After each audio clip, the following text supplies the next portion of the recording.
व्यापार जगत के लिए समान अवसर और अधिकार की मांग करते हुए राहुल गांधी ने केंद्र सरकार पर बड़ा हमला बोला है।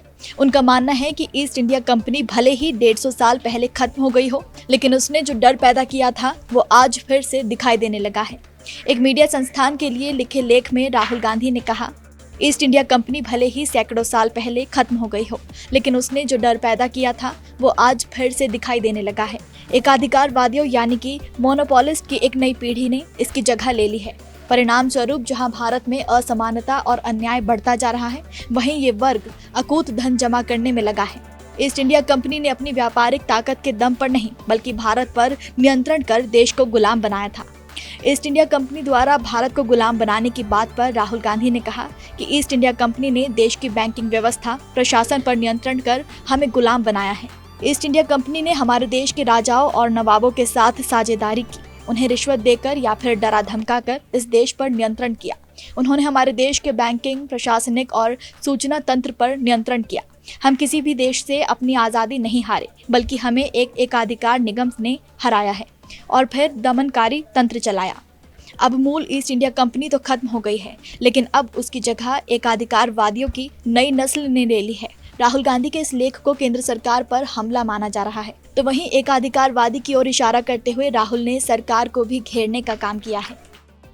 राहुल गांधी ने लेख में लिखा कि ये एकाधिकारवादी बहुत ज्यादा संपत्ति अर्जित कर रहे हैं, जबकि भारत देश सभी का है और इससे असमानता बढ़ रही है। कांग्रेस के पूर्व अध्यक्ष ने लिखा कि हमारे संस्थान अब हमारे लोगों के नहीं हैं, वो एकाधिकारवादियों के इशारे पर चलते हैं। लाखों व्यवसाय नष्ट हो गए हैं और भारत अपने युवाओं के लिए रोजगार पैदा नहीं कर पा रहा है। राहुल गांधी ने जोर देकर कहा कि अपना भारत चुने, निष्पक्ष खेल या एकाधिकार, नौकरियां या कुलीन तंत्र, योग्यता या संबंध, नवाचार या डराने धमकाने वाला माहौल, संपत्ति सभी के लिए या फिर बस कुछ लोगों के लिए। उसके बाद देश के संसाधनों पर भी हो रहे एकाधिकार को रोकने की बात करते हुए उन्होंने कुछ और बड़ी बातें कही।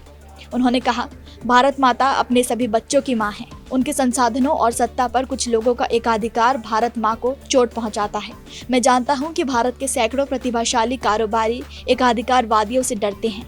क्या आप उनमें से एक हैं? आप एकाधिकारवादियों द्वारा राज्य के साथ सांठगांठ करके आपके क्षेत्र में घुसने और आपको कुचलने से डरते हैं।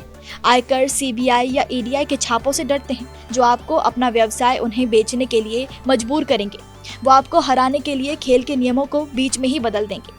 राहुल गांधी ने कहा कि मेरी राजनीति हमेशा से कमजोर और बेजुबानों की रक्षा करने के बारे में रही है।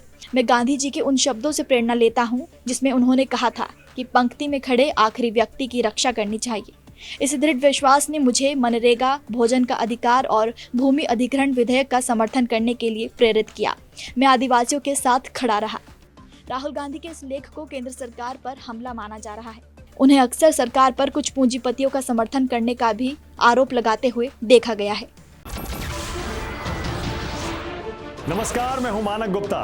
अगर आपको हमारा ये वीडियो पसंद आया हो तो इसे लाइक और शेयर जरूर करें, और हाँ, हमें सब्सक्राइब और फॉलो करना ना भूलें, ताकि आप देश और दुनिया की कोई खबर मिस ना करें। तो जुड़े रहिए हमारे साथ और देखते रहिए न्यूज़ 24।